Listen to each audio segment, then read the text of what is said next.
Primeiramente, os cumprimentos pela iniciativa importante de Vossa Excelência, promovendo o debate desse que é, sem dúvida nenhuma, o grande desafio para esse país.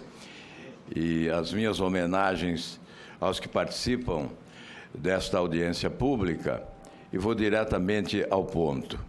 Eu concordo com a Maria Lúcia quando afirma que mais grave do que a dimensão da nossa dívida foi a utilização dela. Não houve investimento, não há retorno. Apenas engordamos os patrimônios monumentais de grandes banqueiros do nosso país e do exterior. Eu quero enaltecer o Tribunal de Contas da União, que prontamente atendeu um requerimento de nossa autoria e ofereceu o resultado de uma auditoria, evidentemente, que não tem a profundidade necessária, já que não há as condições essenciais para uma auditoria do porte que exige a dívida pública brasileira. Mas o esforço do Tribunal de Contas é louvável, faz algumas recomendações importantes, como, por exemplo, o cumprimento do artigo 52 da Constituição, que institui a necessidade de estabelecermos limites para o endividamento público no nosso país, o respeito à lei de responsabilidade fiscal, que impõe a instituição de um conselho de gestão, e outras recomendações, como, por exemplo, o registro eletrônico como uma plataforma propondo maior transparência para que a sociedade possa conhecer os detalhes do endividamento dos entes federados, municípios, estados, União. Nós não sabemos absolutamente nada em relação a esses detalhes que são importantes, como diz a nossa convidada Maria Lúcia, aqueles que pagam os impostos. Além disso, também uma plataforma para o lançamento dos títulos públicos, notadamente em relação a operações compromissadas. O Tribunal de Contas não afirma taxativamente, mas coloca um indício de suspeição em relação ao privilégio que detém os dealers na negociação, na rolagem da dívida pública brasileira, faz algumas recomendações em relação a esses temas, e eu vou até indagar diretamente, eu até peço desculpa, porque não vou poder ficar ouvindo a resposta, já que tem uma reunião aguardando-me no meu gabinete, da minha bancada, e, obviamente, eu depois saberei da resposta, ou ouvirei do meu gabinete com a bancada reunida. Na verdade, o Tribunal de Contas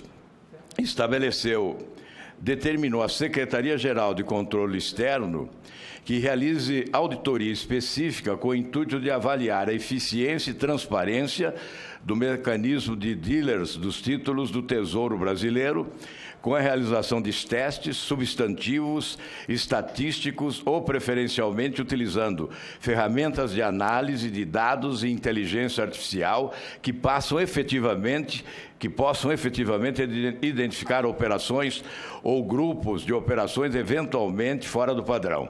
Nós queremos saber se essas providências já foram adotadas. Determinou a Secretaria do Tesouro Nacional que apresente ao Tribunal de Contas, no prazo de 60 dias, um plano de trabalho e o correspondente cronograma com proposta de solução, visando disponibilizar o registro eletrônico centralizado com informações dos entes das três esferas, como afirmei anteriormente. A outra determinação, determinar ao Banco Central do Brasil, a Secretaria de Orçamento Federal e a Secretaria do Tesouro Nacional, que no prazo de 180 dias realizem estudo acerca do intervalo desejável para a manutenção do estoque de operações compromissadas e do nível de reservas internacionais em face das peculiaridades da economia nacional. Eu verifico que o Banco Central solicitou ao Tribunal de Contas que o desobrigasse desta tarefa, considerando não haver nenhum indício de que a autoridade monetária esteja se descurando do adequado monitoramento do nível de reservas internacionais ou de sua atuação no controle da liquidez. Eu entendo diferente. Acho que o Banco Central deve, sim, explicações em relação a essas operações compromissadas especialmente. Creio que o Tribunal de Contas faz muito bem em requerer do Banco Central essa providência.